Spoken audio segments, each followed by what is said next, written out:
Saudações, amigos do canal, tudo bom?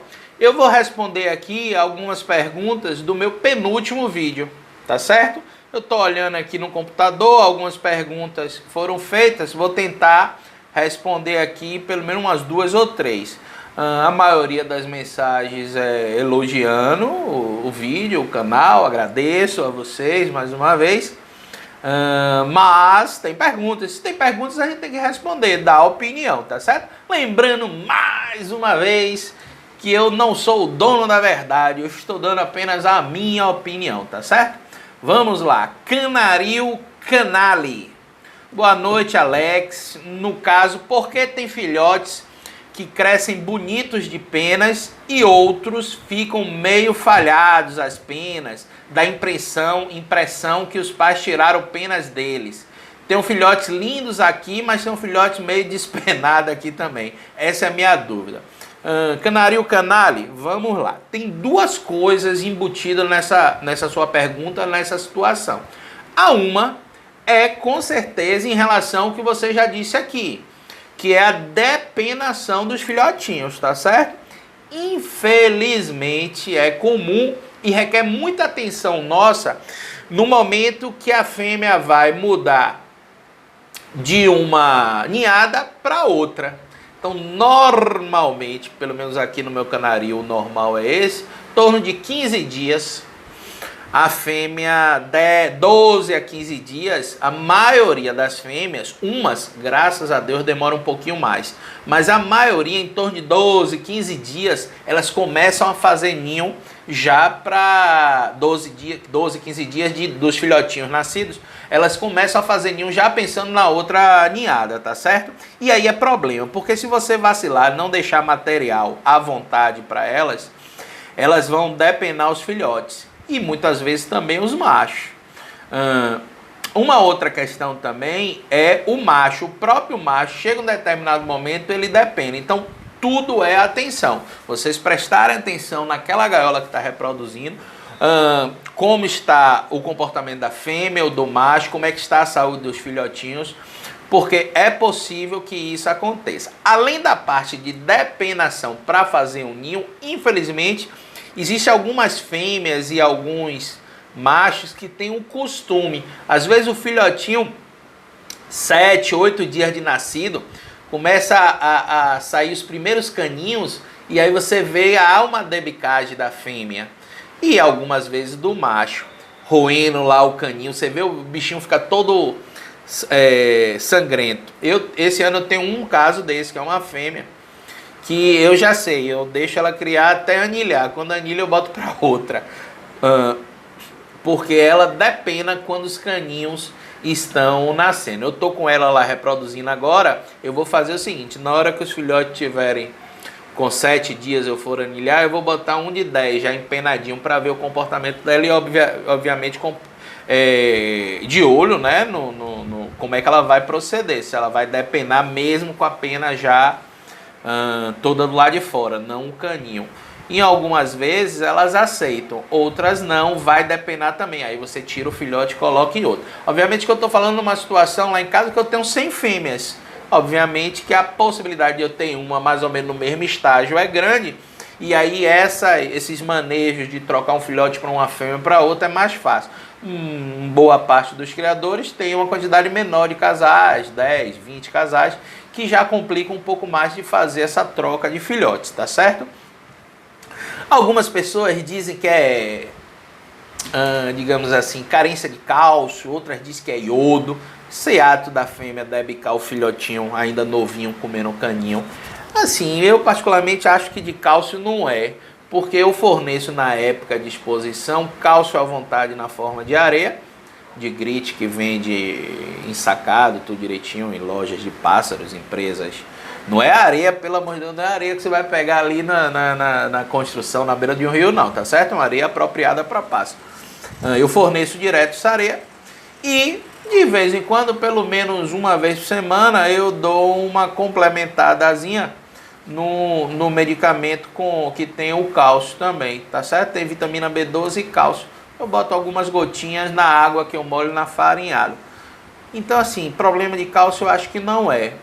Como eu não sou veterinário e não estudei profundamente isso, eu realmente não sei dizer por que existem fêmeas que têm esse comportamento. Se é uma carência ou se é mania, se é algum trauma, o que seja, que levou essa fêmea a fazer isso, tá certo? Então, um é o caso, é a questão da depenação dos filhotinhos, ainda quando ela está sob a tutela dos pais, e aí quando você vai separar, muitas vezes ocorre tumorações, muitas vezes fica pena dura, muitas vezes a pena não nasce porque o cano acabou danificado, e aí, o cano não, o folículo, acabou danificado e aí a pena não sai adequadamente, então isso acontece. E uma outra questão também de haver filhotes com uma plumagem bacana, completa, e uma outra um tanto quanto rala, é genético. É questão de constituição da pena, tá certo? Normalmente, como a gente já falou em outros momentos, o mosaico levado tem uma pena mais longa, tem uma quantidade de penas maior, o intenso tem uma pena um pouco mais curta, normalmente ele tem uma quantidade também um pouco menor. Aí pode ocorrer o caso de duplo intenso, que aí ele começa a dar falhas em penas longas no rabo, nas asas, ao redor do olho, aqui no pescoço, ele demora mais para nascer e às vezes essas falhas até perduram por mais tempo, tá certo? Então, assim, acontece, você tem que ficar ligado só para ver se é um problema ou de um ou de outro. Eu, particularmente, quando é um problema de depenagem, eu procuro lavar o local, tá certo? Com água, e eu uso para tal sabão de coco. Alex, por que você usa a água com sabão de coco para lavar? Para justamente tentar limpar possíveis tampões nos folículos. Tá certo? Folículo é o lugarzinho da pele onde nasce a pena. Por que, Alex? Porque se ele tiver um tampão, pode dar uma pena encravada, alguma coisa desse tipo. Então, principalmente no rabo. Quando a filhotada vai para a voadeira e ela foi depenada, eu dou uma lavadinha nele antes para tentar tirar aquele sanguezinho que está ali coagulado e que possa vir a empatar que a pena ressurja. Na grande maioria das vezes, depois que acontece isso, a plumagem, o passarinho, ele cresce a plumagem e fica normal. Um ou outro caso você vai ter problema? Vai ter problema de pena dura, de quisto. Então o ideal é ficar atento para evitar. Ter cuidado na hora do acasalamento, fazer um acasalamento condizente e prestando atenção na estrutura das penas, nunca acasalar dois pássaros que tenham pena muito curta, porque a tendência é que os filhotes nasçam também de pena curta e alguns até com falhas no empenamento. Também o inverso também tem que ficar ligado, penas muito longas, que aí também pode causar problemas de empenação, e a depenagem dele, a debicagem dele, da mãe, do pai, ou até mesmo nas voadeiras, beleza? Valeu. Deixa eu ver aqui uma outra pergunta. Quantos minutos? 8. Ixi, tem uma aqui agora aqui. Fábio Ricardo e tal, parabéns, Alex. Quando possível, fala um pouco a respeito do processo que você tem feito com os mosaicos de asa branca. Qual manejo você faz para evitar perdas de penas? Valeu. Ó, duas perguntas sobre penas, só que uma envolve a questão da asa branca. Lembrando, mais uma vez, me perguntam muito, principalmente porque assim, e no Instagram eu coloquei algumas fotos dos vermelhos mosaicos meus que são pigmentados no ninho, ou seja, comeram a farinhada com cataxantine desde o ninho. Lembrando mais uma vez, vermelho mosaico da linha clara, tá certo? E mais recentemente os outros que não mosaicos também da linha clara, eles são julgados tanto com a asa pigmentada, asa e cauda pigmentada, ou seja, que comeram cataxantine no ninho, ou por acaso depois foram arrancadas e comeram cataxantine para que elas fiquem coloridas, pigmentadas, e com asa e cauda branco, sem comeu sem sofrer influência do pigmento vermelho na asa e caldo vermelho ou qualquer outro tipo de pigmento, tá certo? Então, assim, é como se uma cor, como não, na verdade foi, né? Como essa cor virou duas. O que muda é manejo e é critério de cada um. Vocês vão ver no YouTube, vão ver no Instagram, diversos criadores que dão Cataxantine para os vermelhos da linha clara, seja intenso, nevados, marfins ou os mosaicos. No ninho, e aqueles que não dão o Cataxantine no ninho. O X da questão é que assim, não é só não dar no ninho. A fêmea, ela já tem que ter tido impacto do manejo para cortar qualquer tipo de pigmento já há alguns bons meses. Algumas pessoas falam em 3 meses. Na minha casa, 3 meses não deu certo não, cara. Então eu puxo um pouquinho. Para mim, assim, quanto mais cedo esse pássaro, essa fêmea, não tiver comido o pigmento vermelho, melhor, mas os filhotinhos vão sair com menos impacto na coloração, tá certo? Então tem que tomar um cuidado. Lá em casa eu fiz 2 vertentes. Eu fiz a linhagem macho, ou seja, os casais que são acasalados. Estou falando em termos de vermelho mosaico, tá certo? Os casais feitos para tirar macho, com o intuito de tirar canários vermelho mosaico macho bom, onde as fêmeas que vão sair desse casal não vão servir para concurso.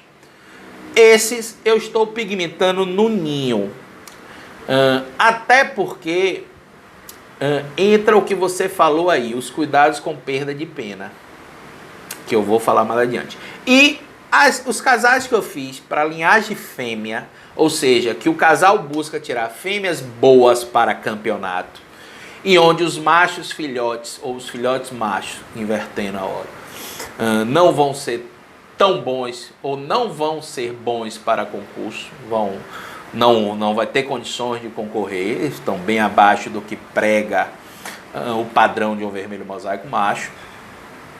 Esses eu estou fazendo sem a adição do Cataxantine no ninho, tá certo? Alex, por que você faz assim?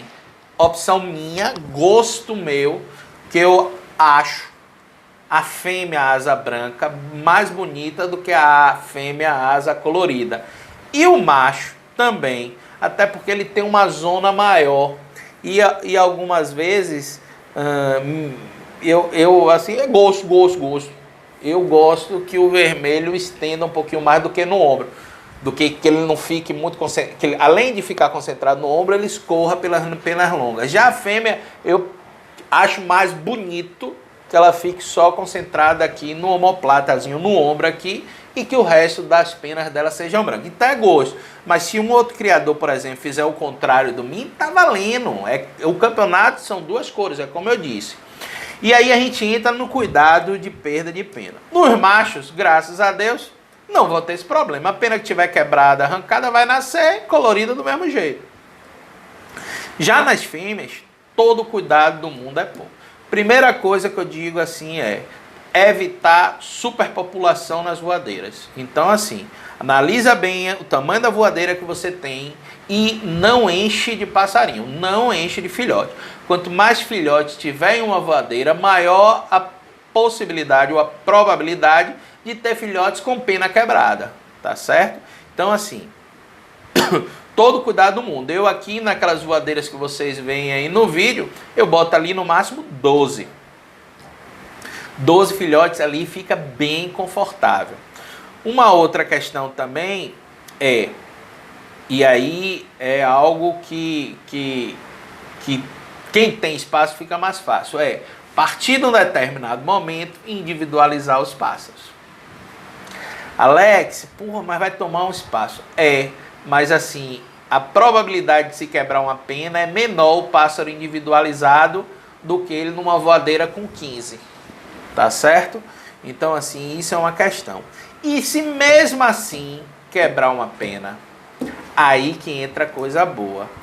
Que é, você pode arrancar a pena longa e antes que alguém diga assim, judiar do bichinho. A pena longa não, tá certo? A pena longa é mais ou menos como se fosse um fio de cabelo. Você vai tirar aqui, vai doer um pouquinho, mas não é judiar. Então você pode arrancar a pena da asa e do rabo Obviamente, do rabo você pode arrancar todos de uma vez só, mas da asa não, tá certo? Muita gente faz primeiro as de baixo e depois, quando as de baixo crescerem, arranca de cima. E algumas pessoas fazem intercalado. Eu acho melhor intercalado, até para não quebrar o balanço do voo do passarinho. E aí isso transformando uma asa branca em uma asa vermelha, uma asa pigmentada, para você não perder o canário para concurso. Então é assim que eu vou fazer com minhas fêmeas asa branca. Elas estão na voadeira. Quando chegar fevereiro, eu vou analisar fevereiro, início, final de fevereiro, início de março. É normalmente quando eu faço a primeira seleção dos filhotes. E aí eu vou analisar as fêmeas. Uma boa parte já está finalizando muda nessa época aqui no Canaril. Algumas eu sei que vão estar intactas, outras vão estar com pena quebrada. Essas que estão com pena quebrada, se for uma ou duas penas, não tem problema. Eu deixo elas com pena quebrada e arranco no concurso, porque aí uma, duas penas faltando, não tem problema, não quebra a harmonia. Mas se forem muitas penas, aí eu arranco e transformo asa branca em asa vermelha.